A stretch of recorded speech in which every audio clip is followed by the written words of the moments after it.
사도행전 강의 24번째 시간으로 문제 가운데 본질을 찾다라는 제목으로 하나님 말씀 함께 나누겠습니다. 이 땅에 있는 교회들은 온전하지 못합니다. 부족하고 다 연약합니다. 그것은 교회로 모인 사람들이 연약하고 허물이 많은 죄인들이기 때문에 그렇습니다. 목회자로부터 시작하여서 처음 교회 등록하여서 나온 새신자에 이르기까지 모두가 하나님 앞에서는 다 허물도 많고 부족함도 있고 또 연약하죠. 따라서 교회는 언제든지 문제가 생길 수 있고 또 갈등이 있을 수가 있습니다. 문제의 양상은 다양합니다. 목회자의 죄와 허물로 인해 생기기도 하고 또 투명하지 못한 재정 운영이나 또 행정 때문에 발생하기도 합니다. 또 성도 간의 어떤 갈등의 문제가 생기기도 하고 또 외부로부터 오는 공격들, 예를 들어서 이단의 침투나 공격들, 이런 것 때문에 교회에 어려움을 겪기도 하죠. 관건은 무엇인가 하면 교회가 그 문제를 어떻게 해결하는가 하는 것에 있습니다. 교회는 지상에 있는 동안 날마다 여러 가지 어떤 문제들이 있게 되거든요. 문제가 없을 수는 없습니다. 그 문제를 어떻게 직면하고 해결해 나가는가 하는 것이 중요한 것입니다. 오늘 우리는 초대교회에 생긴 분열과 원망의 문제를 다루게 될 것입니다. 초대교회라고 해서 문제가 없었던 것이 아닙니다. 신약 성경의 대부분이 서신서거든요. 바울이 교회에다가 보낸 편지들입니다. 고린도 교회, 에베소 교회, 골로새 교회, 갈라디아 교회, 편지를 보내지 않습니까? 근데 다 읽어보면 교회마다 문제들이 다 있죠. 특별히 고린도 교회 같은 경우에는 성도 안에 성적인 어떤 윤리적인 타락의 문제가 있었고 또 은사 사용에 대한 것들 때문에 또 분열되기도 하고 또 파당을 짓고 서로 갈등을 일으키는 아주 문제 양상들이 다양했던 그런 고린도 교회. 근데 바울이 그들에게 편지를 보낼 때 그냥 책망만 하고 끝나는 것이 아니라 정말 그들을 따뜻한 사랑으로 품에 안고 아주 강하게 권면도 하지만 또 그들을 끌어안고 문제들을 해결하려고 하는 그런 노력의 모습들을 보게 되거든요. 그러니까 언제든지 교회에 문제들은 생길 수 있으나 이것을 우리가 어떠한 자세와 어떠한 방법으로 해결해 나가는가라는 것이 중요하다는 것입니다. 오늘 본문에 나타난 초대교회 문제가 무엇이었을까요? 그것은 바로 분열과 원망의 문제였습니다.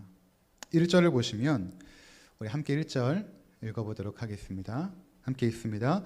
그때에 제자가 더 많아졌는데 헬라파 유대인들이 자기의 과부들이 매일의 구제에 빠짐으로 히브리파 사람을 원망하니, 그러니까 지금 헬라파 유대인들과 히브리파 유대인들 간에 갈등이 있었던 것입니다.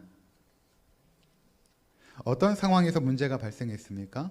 오늘 보시면 그때 제자가 더 많아졌는데, 그러니까 지금 계속해서 교회는 부흥하고 성장하고 있었던 것입니다. 여러분, 항상 문제들은 교회가 역동적으로 일할 때 생깁니다. 교회에서 아무 일도 안 하면 문제도 생기지 않습니다. 그런데 성도들이 뭔가 활력을 가지고 열정을 가지고 교회를 위하여 섬기고 또 세상을 섬기고자 할 때 그때 이제 어떤 문제들이 생기거든요.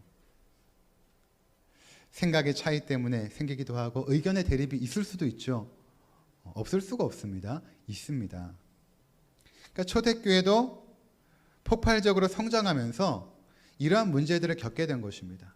그들은 전도와 또 구제에 힘썼거든요. 교회 안에 가난한 성도들의 형편을 돌보고 그들을 도왔던 것입니다. 근데 그 당시에 대부분의 이제 그 성도들은 어떤 사람이었냐면 유대교로 있다가 이제 기독교로 개종한 케이스였거든요. 그러니까 유대교의 그 전통에 따라서 먼저 11조를 드렸겠죠. 그리고 11조뿐만 아니라 또 하나의 11조가 있었는데 그 11조는 구제를 위한 11조였습니다.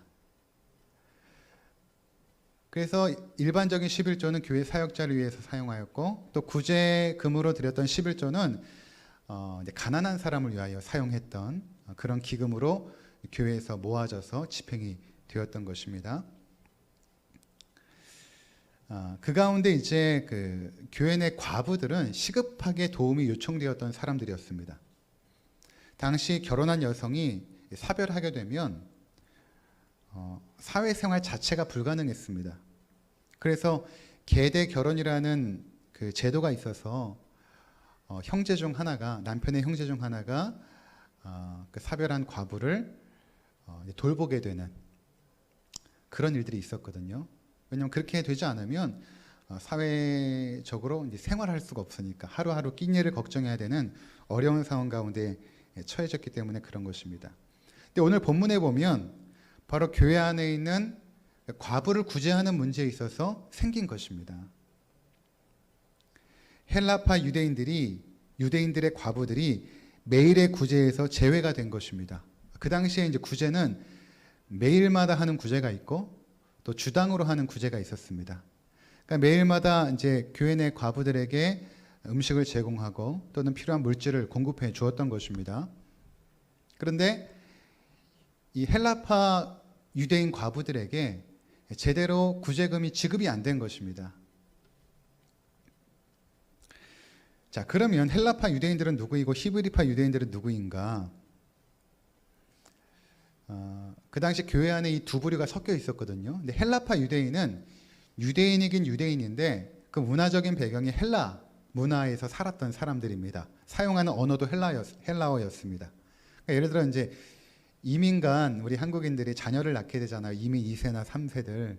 뭐 그들은 거의 대부분 문화가 미국의 문화를 영향을 받지 않습니까? 모든 뭐 사고나 생각하는 모든 것들이 서구적인 생각을 하게 되거든요. 헬라파 유대인들이 그런 것입니다. 뭐 혈색이나 혈통이나 모든 것들은 유대의 민족이지만 그들의 모든 사고 체계나 생활 방식은 헬라 그리고 헬라 말을 사용하고 반면에 히브리파 유대인들은 이 팔레스타인 땅에서 태어나서 쭉 거기서 살았던 유대인들을 말합니다. 이 두 부류가 함께 섞여 있었습니다. 당연히 이제 히브리파 유대인들이 교회 주도적인 역할을 했겠죠. 그리고 이제 구제금이 지급되다 보니까 이 어떻게 되는지 모르겠지만 헬라파 유대인 과부들이 매일의 구제에서 계속해서 이제 차별을 받고 소외가 되는 일들이 생긴 것입니다. 그러니까 원망이 생기죠. 이런 일들 때문에 원망이 생긴 것입니다. 자, 이 문제는 굉장히 예민한 부분입니다. 여러분 지금도 그렇지만 재정을 사용함에 있어서 가장 중요한 원칙이 투명성과 적절성이거든요. 재정이 투명하게 집행되고 사용되고 있는가, 그리고 그것이 적절하게 분배가 되고 있고 사용되고 있는가 하는 것은 굉장히 중요한 것입니다. 그리고 굉장히 또 예민한 부분입니다. 그때나 지금이나 성도들은 이 재정 사용에 대해서 민감할 수밖에 없죠. 그 당시의 문제는 무엇인가 하면 이 헬라파 유대인들에게 구제금들이 적절하게 지급이 안 된 것입니다. 부흥하고 있던 초대교회에 문제가 발생한 것입니다.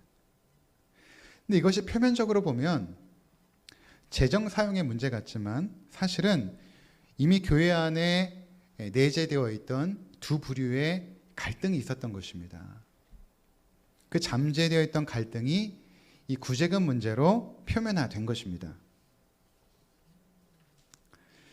만약 여러분들이 이러한 상황이라면 어떻게 하시겠습니까? 이렇게 교회에 이제 문제가 생겼습니다. 그럼 여러분 어떻게 하시겠습니까?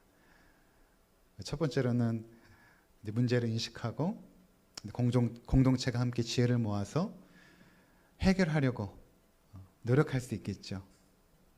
두 번째는 이 교회도 문제가 있구나. 시끄러운 거 싫어. 그리고 떠나버리는 것입니다. 자, 오늘 우리가 주목하는 것은 무엇인가 하면 당시의 교회 리더들이 사도들이 어떻게 했는가, 이 문제를 과연 어떻게 해결해 나갔는가 하는 것입니다. 사도들은 문제의 근본적인 원인을 진단하고 이를 해결할 방도를 찾았던 것입니다. 사도들은 이 문제가 그렇게 단순하지 않음을 인식했습니다. 그들이 이렇게 할 수도 있죠. 헬라파 유대인들에게 찾아가서 또 우리 당신들의 과부들에게 구제금이 제대로 지급되지 않아서 정말 죄송합니다. 본의 아니게 저희가 잘못을 했습니다. 라고 용서를 구하고 또 그에 대한 대안을 마련하고 이제 앞으로 구제금이 잘 지급되도록 하겠습니다. 이렇게 할 수도 있었겠죠. 근데 사도들은 그렇게 하지 않았습니다. 그렇게 하기보다는 문제의 핵심을 파악하고 해결하려고 노력했습니다. 과연 이 문제의 핵심이 무엇인가? 단순히 구제금의 지급 때문인가? 아니면 더 중요한 문제가 있었던가를 보았던 것입니다. 몸에 문제가 생겼을 때 그 증상만 치료하는 것은 탁월한 의사가 아니죠. 당장에는 도움이 될지 모르지만 또다시 발병할 것입니다. 탁월한 의사들은 질병의 근본적인 원인을 정확하게 찝어내고 그것에 대한 처방을 내립니다. 사도들은 눈앞에 나타난 문제에 집중하기보다는 왜 이러한 문제가 생겼을까? 그리고 그 문제의 근원적인 핵심을 찾기 시작한 것입니다. 12사도가 모여서 의논했을 것입니다. 왜 이런 문제가 여러분 생겼겠습니까? 그럼 우리는 어떻게 해야겠습니까? 라고 의논을 합니다. 그리고 나서 그들이 내린 결론이 이것입니다. 2절에 보시면 2절 함께 읽도록 하겠습니다. 12사도가 모든 제자를 불러 이르되 우리가 하나님의 말씀을 제쳐놓고 접대를 일삼는 것이 마땅하지 아니하니. 이 무슨 말입니까? 지금 12사도가 폭발적으로 증가한 성도들을 다 섬기는 것이 너무나 힘들었던 것입니다. 불가능했던 것이죠. 그들이 하나님의 말씀을 전해야 되고 뿐만 아니라 구제하고 성도를 돌보고 이것을 같이 병행하다 보니까 구제도 제대로 안 되고 뿐만 아니라 말씀을 전하는 일에도 전념하지 못하고 이 두 마리의 토끼를 함께 잡기가 불가능했던 것입니다. 자신들의 능력으로 말씀 전하는 것과 구제하는 일을 병행하는 것이 힘들었음을 인식하게 된 것입니다. 사도들은 구제하는 일로 말미암아 자신들이 해야 할 본질적인 사역인 말씀 사역과 기도하는 일에 우리가 전무하지 못하고 있다라고 깨달은 것입니다. 그렇다고 구제의 사역이 중요하지 않은 건 아니죠. 그것도 해야 되는 것입니다. 그러나 사도들에게 있어서만큼은 말씀 전하는 사역이 더 중요했기 때문에 그들은 이것에 부름을 받았기 때문에 우리가 지금 이것에 전념하지 못하고 있다라고 그 문제의 핵심을 보게 된 것입니다. 여기 2절에 접대라는 단어가 나오는데 이전에 그 개역 한글 성경에는 이 접대라는 단어가 공궤라는 단어로 번역이 되어졌습니다. 근데 이 접대라는 단어가 우리나라 사람들에게 주는 그 뉘앙스가 별로 좋지 않습니다. 문화적으로 접대하면 뭐 김영란법도 있고 해가지고 별로 좋지 않은 그런 어떤 것들이 떠오르지 않습니까? 이 단어를 나중에 성경을 번역할 때 좀 다른 말로 바꿨으면 좋겠어요. 이 접대라는 단어를. 근데 보면은 그 원어로 트라페자인데 이 트라페자라는 단어가 어떤 의미냐면 테이블을 펴놓고 어떠한 일을 하는 것입니다. 그러니까 그 당시 교회가 테이블을 펴놓고 어떠한 일을 했냐면 먼저는 식사를 준비하여서 또 예배 가운데 공동체 식사가 있었거든요. 반드시 공동체 식사를 했습니다. 그들은. 그리고 예배를 드리고 또 성만찬을 이 테이블에서 했죠. 그리고 나서 예배가 다 파하게 되면 성도들이 드린 그 헌금을 또 재정위원들이 모여서 또 결산하고 집행하는 일들을 이 테이블에서 했던 것입니다. 그러니까 결국 접대라는 것이 무엇인가 하면 그 당시 교회가 교회를 운영함에 있어서 전반적으로 했던 일들, 식사 준비부터 해서 성만찬 또 교회 여러 가지 프로그램들을 계획하고 진행하고 또 재정을 집행했던 모든 것들, 이것이 이제 접대라는 것입니다. 그러니까 지금 이 접대하는 일 때문에 우리가 이제 하나님 말씀을 소홀히 여기고 있다. 기도하는 일에 우리가 전무하지 못하고 있다를 깨달은 것입니다. 그러니 이러한 그 구제 사역에 있어서 틈이 생기고 있는 것 아닌가라고 그들이 생각한 것입니다. 저도 이 부분이 어떤 것인지는 잘 알 것 같아요. 지금 우리 성도들이 뭐 지금은 식사를 하지 않고 있지만 공동체 식사를 할 때는 대부분 조를 이뤄가지고 아주 풍성하게 맛있는 음식들을 다 준비해 주시지 않습니까? 근데 처음 교회가 시작되고 사람이 몇 명 없을 때는 뭐 저와 아내가 둘이서 이제 음식도 준비하고 또 헌금도 계수하고 집행하고 또 말씀도 준비하고 모든 것들은 이제 저와 아내가 다 한 것이죠. 이제 그러다가 성도님들이 한 분, 두 분 오시면서 각자 은사와 사역에 맞게 제가 했던 일들을 분담하여서 이제 섬겨주시고 계십니다. 근데 그런 것들을 다 함께 하다 보면은 사실 말씀에 집중할 수가 없거든요.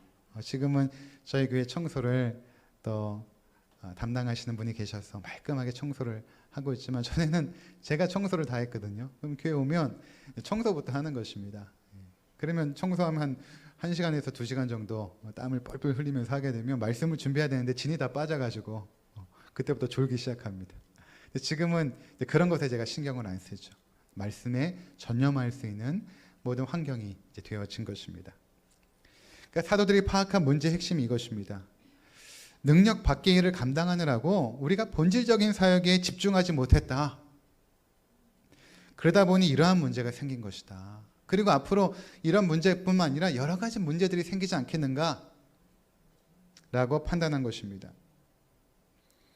여러분, 교회에 어떤 문제가 생길 때 문제의 핵심이 무엇인가를 파악하는 것은 굉장히 중요합니다. 저는 최근에 그 주일학교 교육을 어떻게 해야 되는가? 라는 고민이 참 많습니다. 영상으로 유익하고 좋은 자료를 만들어서 아이들에게 보내줘야 되나? 그렇다면 굳이 우리가 만들어야 되나? 이미 좋은 컨텐츠가 많이 시중에 나와 있는데 뭐 이런 생각을 하게 되는 것이죠. 또 우리 아이들이 당장 교회에 가지 못하고 있는데 그들에게 예배하고 헌금하고 하나님 섬기는 모습을 어떻게 가르치면 좋을까? 뭐 이런 고민들이 있는 것입니다. 코로나 팬데믹 상황은 저에게 있어서 많은 것들을 고민하게 만들고 있습니다. 그러면서 본질에 대해서 더욱더 집중하게 되었습니다.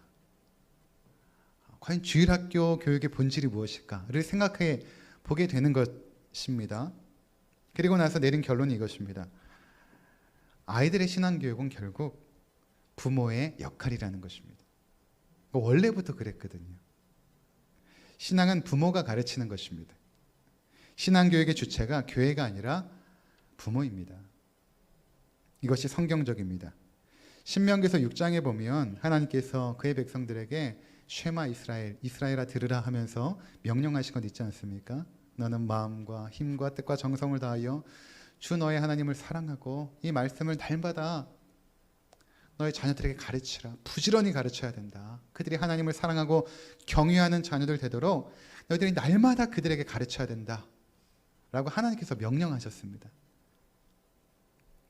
그런데 계속 그 전통을 이어가고 있다가 이제 미국이 산업화되면서부터 갑자기 문화가 바뀌죠. 산업사회가 되다 보니까 남편뿐만 아니라 아내들도 이제 일을 할 수밖에 없는 상황이 된 것입니다. 그러니까 어머니들이 가정에서 자녀를 신앙으로 양육하다가 이제는 직장 생활을 할 수밖에 없는 상황이 된 것이죠. 그러다 보니까 아이들의 신앙 교육을 어떻게 할까? 주일에 교사들을 세워서 그들에게 위탁하여서 우리 자녀들의 신앙을 돌보게 하자라고 해서 생겨난 것이 주일학교라는 것입니다. 주일학교. 주일만 운영되는 교장이 담임 목사고 교사들을 세워서 자녀들을 양육하는 이런 시스템이 생기게 되었고, 또 우리나라 같은 경우에는 미국의 선교사들이 들어와서 그 주일학교 제도를 정착시키게 된 것이죠. 그래서 주일학교가 생긴 것입니다. 근데 원래 성경적인 자녀 신앙 교육은 부모가 가정에서 하는 것입니다. 그리고 주일날은 예배하는 날이거든요. 온전히 가족이 함께 모여서 하나님을 예배하고 신앙 교육은 주중에 부모들로부터 아이들이 받게 되었습니다. 이게 원래 기독교적인 전통입니다. 그런데 여러분 잘 보십시오. 이런 코로나 팬데믹 상황이 딱 되자마자 교회가 가장 문제에 봉착한 것이 주일학교 교육입니다. 무엇입니까? 본질을 묻게 된 것입니다. 본질이 무엇일까? 어떻게 해야 되는가? 이 상황 속에서. 그리고 본질로 돌아가게 되는 것입니다. 본질이 무엇입니까? 가정에서 교육을 할 수밖에 없는 것이죠. 신앙교육을 이제는 가정에서 도맡아서 할 수밖에 없는 것입니다. 원래의 하나님께서 세우신 신앙교육의 본질로 돌아가고 있는 것입니다. 근데 여기서 이것에 실패하면 신앙교육이 실패하지만 이것을 기회로 삼아서 부모들이 각성하여 아이들을 신앙으로 양육할 때에 성경적인 본질로 돌아가게 되는 것입니다. 여러분, 팬데믹 상황은 목회자들에게도 마찬가지입니다. 이 문제가 우리 목회자들에게 어떠한 영향을 주고 있냐 하면 더욱더 본질에 집중하게 만들고 있습니다. 그동안은 대형교회 경우에 웅장한 찬양팀, 그리고 악기, 조명과 영상, 이런 것들로 성도들에게 큰 감동을 주고 또 은혜를 끼치지 않았습니까? 근데 그러한 모든 것들이 멈췄죠. 성가대도 멈추고 찬양팀도 멈추고, 다 멈췄습니다. 오직 목사들이 할 수 있는 것은 말씀을 전하는 것, 기도하는 것 외에는 할 수 있는 것이 없습니다. 신방을 갈 수 있습니까? 전도를 할 수가 있습니까? 아무것도 못합니다.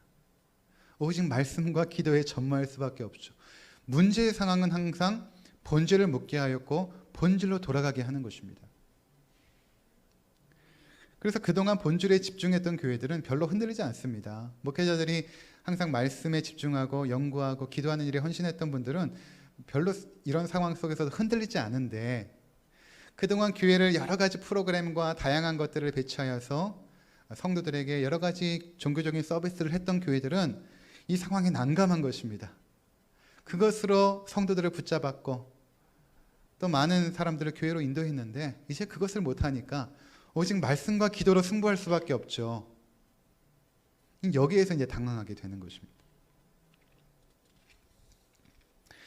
사도들은 문제의 핵심이 교회가 본질에 집중하지 못했다고 파악한 것입니다. 그리고 내린 처방이 무엇인가? 바로 3절과 4절의 내용입니다. 사도행전 6장 3절과 4절 우리 함께 읽도록 하겠습니다. 형제들아, 너희 가운데에서 성령과 지혜가 충만하여 칭찬받는 사람 7을 택하라. 우리가 이 일을 그들에게 맡기고 우리는 오로지 기도하는 일과 말씀 사역에 힘쓰리라 하니. 자, 그들이 내린 결정은 이것입니다. 사람을 세워야겠다. 사람을 세워서 교회 모든 접대하는 일, 모든 운영과 행정과 뿐만 아니라 교회가 우리가 능력밖에 하지 못한 일들을 그들에게 맡겨야겠다. 그리고 우리는 하나님이 우리를 부르신 그 본질적인 사역인 말씀을 전하는 일과 기도하는 사역에 우리가 전무하자, 이렇게 결정을 내린 것입니다. 여러분, 하나님의 방법은 언제나 사람입니다. 사람을 세워서 하나님은 어떠한 일을 진행하십니다. 따라서 교회에서 사람을 세우는 일은 굉장히 중요한 일입니다. 하나님의 손과 발이 되어서 교회를 돌볼 뿐만 아니라 세상을 섬길 사람들, 그 사람들 한 사람 한 사람을 세우는 일은 굉장히 중요한 일입니다.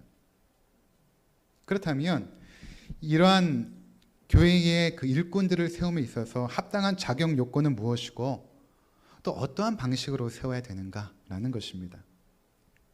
사도들이 제안한 것은 이것입니다. 물론 사도들이 제안했지만 그들이 깊이 기도하고 하나님의 또 뜻을 묻고 그 뜻대로 이 제안을 한 것입니다. 그 자격 요건이 무엇인가? 3절에 보면 성령과 지혜가 충만하여 칭찬받는 7을 택하라, 이렇게 말하죠. 그 자격이 성령과 지혜가 충만하고 칭찬받는 자입니다. 그 당시에 문벌이 좋고 또 학식이 좋고 또 부유하고 이런 사람이 아니라는 것입니다. 성령으로 충만하고 지혜가 충만하고 칭찬받는 사람, 이 하나님의 일꾼에 합당한 것입니다. 제가 지난주에 이렇게 교회 이제 사이트를 이것저것 돌아다니다가 대구의 동신교회 권성수 목사님 교회가 궁금해가지고 들어가 봤더니 권성수 목사님 설교가 없고 다른 목사님도 설교가 있어요. 보니까 이제 권성수 목사님이 퇴임할 때가 된 것 같아요. 후임 목사를 뽑는데 거기 이제 후보로 압축하여서 3명이 이제 올라가서 설교가 들어있고 또 그분들의 어떤 이력과 또 사역의 캐리어들이 쭉 올라와 있더라고요. 봤더니 3분이 올라와 있는데 40대 초반에 2명과 50대 1분이 올라와 계신데 쭉 보니까 이제 학력 있지 않습니까? 학력란에 보니까 대부분 미국에서 유학하신 분들이더라고요. 미국에서 유학하고 오셔서 또 대형교회 경험도 있으시고 또 그 교회에서 부교육자로 사역했던 분들도 있고 이분들이 이제 물망에 오른 것이죠. 지금 한국 교회 보면 그 어느 정도 규모가 있는 교회에 청빙돼서 가는 분들을 보면 대부분 대형 교회 그리고 해외 유학 이 이력이 있어야 됩니다. 엘리트 코스라고 말하는 뭐 서울의 사랑의 교회나 분당 우리 교회나 뭐 충영교회나 뭐 거기에 부교육자로 있었다가 또 해외에서 또 좋은 신학교를 나오고 또 이래야만 대형교회 부임이 됩니다. 그러니까 여러분 신학생들이 이제 그거 바라보면서 막 치열하게 경쟁하거든요. 근데 성경적이지 않습니다. 성경적인 요건은 무엇인가 하면 하나님 나라의 일꾼들은 성령이 충만하고 지혜가 충만하고 칭찬받는 사람입니다. 이것이 조건입니다. 근데 왜 자꾸 한국교회의 그 분위기들이 그런 쪽으로 흘러가고 있을까? 그것은 이제 성도들이 그걸 요구하거든요. 교회 이제 학식도 있고 하시는 분들이 많이 계시니까 우리를 가르칠 수 있는 분이면 기왕이면 좀 유학도 하고 그런 분들이 돼야 되지 않겠습니까? 큰 교회도 한번 사역해보고 이런 경험들이 있어야 되지 않겠습니까? 그렇게 해서 그런 어떤 요건들이 지금 중요하게 생각되고 있고 또 신학생들은 그것을 위해서 지금 치열하게 공부하고 있으니까 참 안타까운 것이죠. 그러니까 더 하나님 앞에 성령 충만하고 지혜 충만하고 또 여기서 말하는 칭찬받는다라는 것은 인격적으로 성숙하다라는 것을 의미하거든요. 근데 그런 것에 관심을 두지 않고 오로지 이제 뭐 좋은 신학교, 대형교회 들어가기 위해서 사회적인 어떠한 분위기들이 교회 안에도 이렇게 들어와서 교회를 혼탁하게 만드는 증상 중에 하나입니다. 성령이 충만한 것은 하나님의 말씀으로 충만하여서 그의 말과 행함이 성령께서 주관하시는 사람을 말하는 것입니다. 성령께서 붙드는 사람이죠. 또 지혜가 충만한 것은 지식이 충만한 게 아닙니다. 공부를 많이 한 것이 아니라 하나님을 바르게 알고 그분을 경외하는 사람입니다. 그것이 지혜가 충만한 사람. 그래서 하나님의 뜻을 분별할 줄 아는 사람. 이것이 지혜가 충만한 사람입니다. 칭찬받는다라는 것은 그의 인격이 성숙하여서 모든 성도들이 인정해 주는 것입니다. 저분은 참 인품도 훌륭해. 참 겸손해. 이렇게 칭찬받는 사람. 자, 그렇다면 이들을 어떠한 방식으로 세우는가? 그것은 성도들로 하여금 세우도록 했다라는 것입니다. 사도들이 직접 교회 리더들을 임명하지 않고 성도들로 하여금 세우도록 했습니다. 왜 이렇게 하는가? 이렇게 함으로 리더의 자격과 은사를 확인하려고 했던 것입니다. 그들의 은사를 확인함에 있어서 지금도 이러한 방식이 사용되지 않습니까?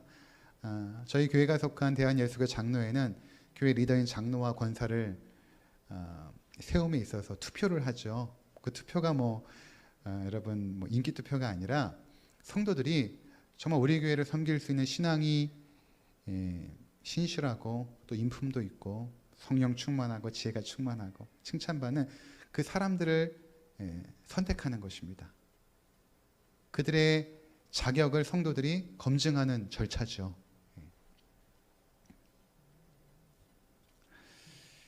교회는 민주주의가 아닙니다.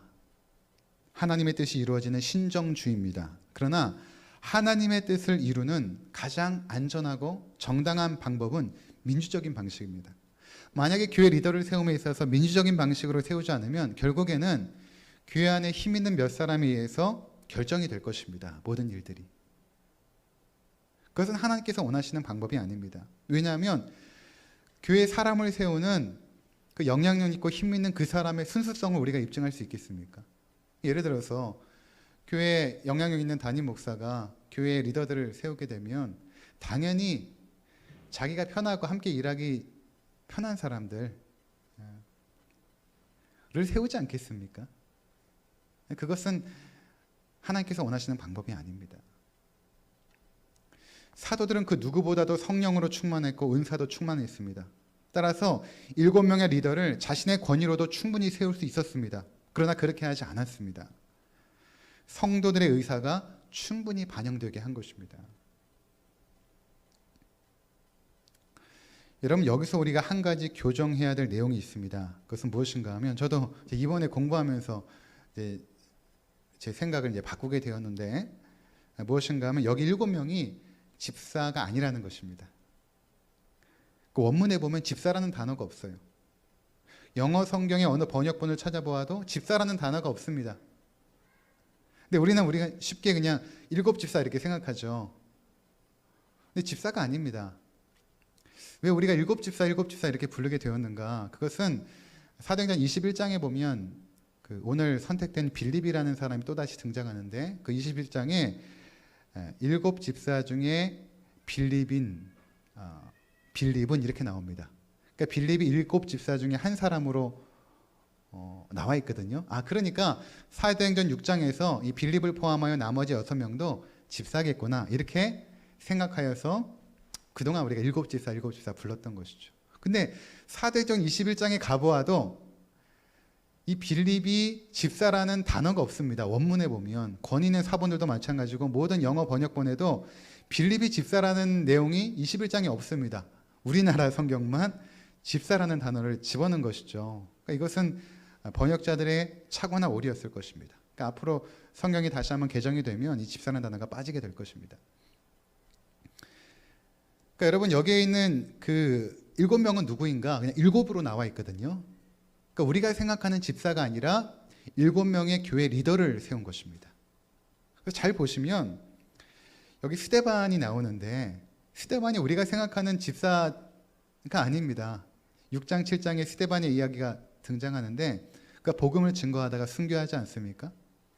사도들이 했던 일을 하죠. 빌립도 마찬가지입니다. 빌립도 이제 뒷부분에 나오게 되는데 그가 복음 전하는 일을 합니다. 그러니까 교회의 뭐 재정이나 행정이나 이런 것들을 하는 사람으로 뽑아놓은 것이 아니라 사도들이 했던 역할들의 많은 부분들을 그들이 감당했던 것입니다. 그것을 성도들 가운데 성령 충만하고 지혜롭고 칭찬받는 사람을 세워 감당하게 한 것입니다. 그리고 사도들은 더욱더 말씀 전하는 일과 기도하는 일에 더 충실했던 것입니다.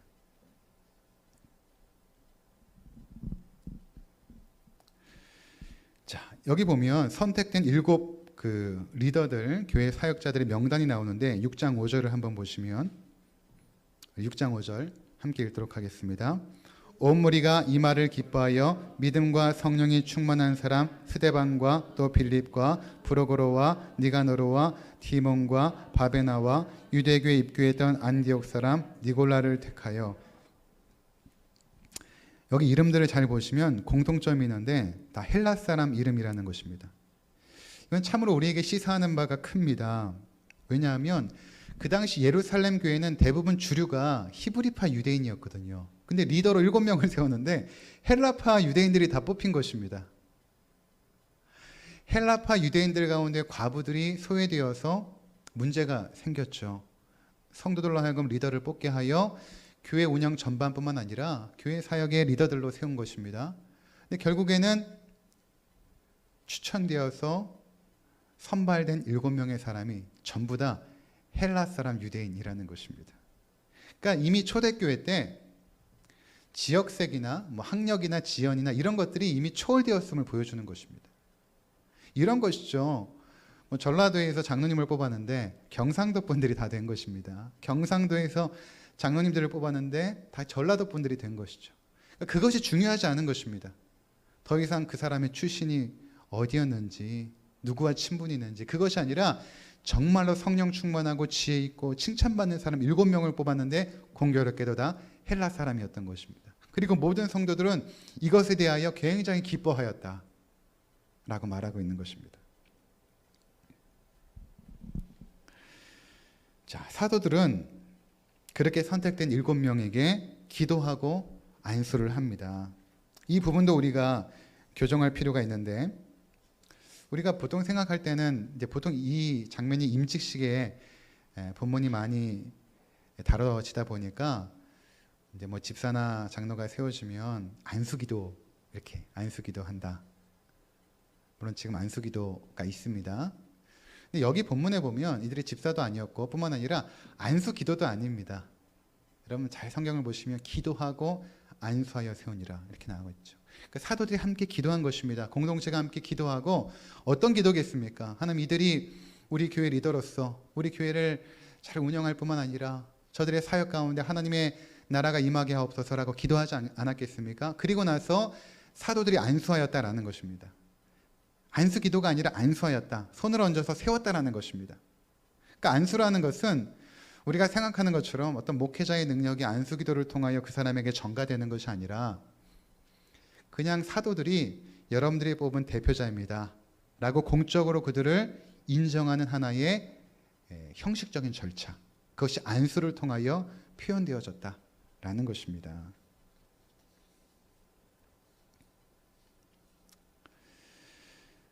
단순히 손을 얹은 것이죠. 자, 이러한 과정을 통하여서 이루어진 결과가 무엇인가? 7절 한번 보시기 바랍니다. 6장 7절 우리 함께 읽도록 하겠습니다. 하나님의 말씀이 점점 왕성하여 예루살렘에 있는 제자의 수가 더 심히 많아지고 허다한 제사장의 무리도 이 도에 복종하니라.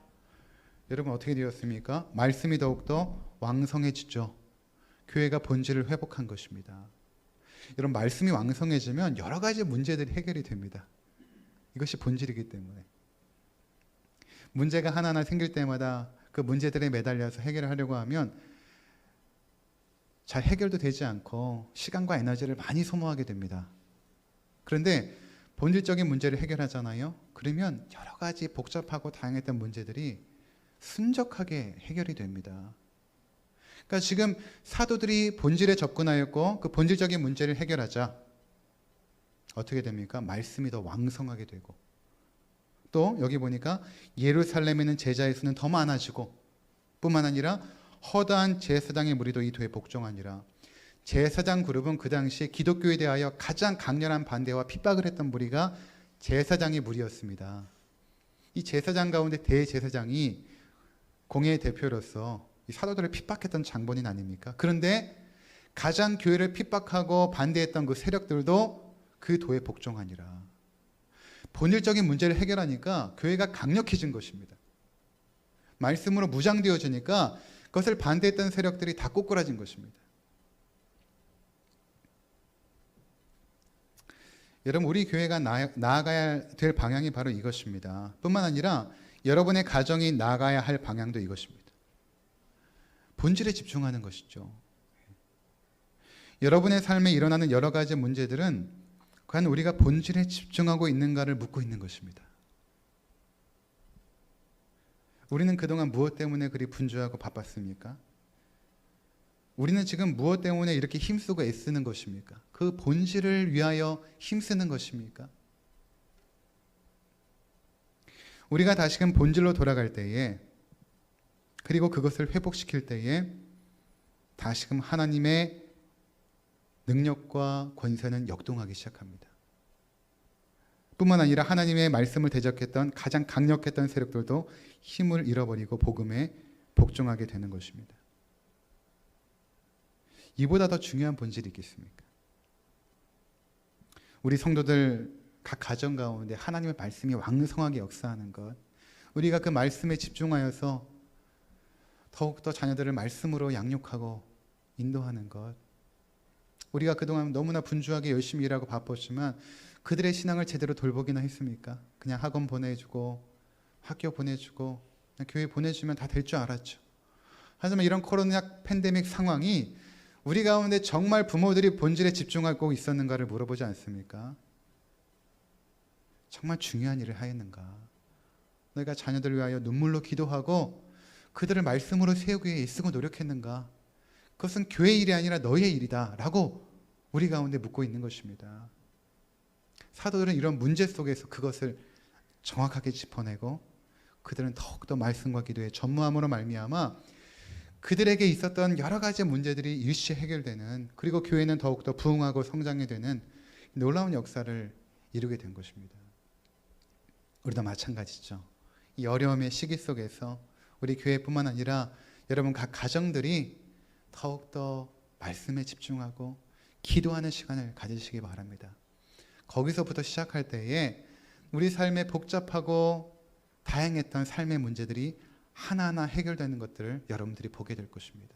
일일이 그 문제를 하나하나 해결하려고 애쓰고 노력하는 것이 아니라 내 자신이 무릎 꿇고 하나님 앞에 나아갈 때에 그 자리에 서게 될 때 그때 비로소 하나님께서 역사하셔서 우리 삶을 놀라운 그분의 충만한 은혜의 역사들로 그 지경으로 인도해 주실 것입니다.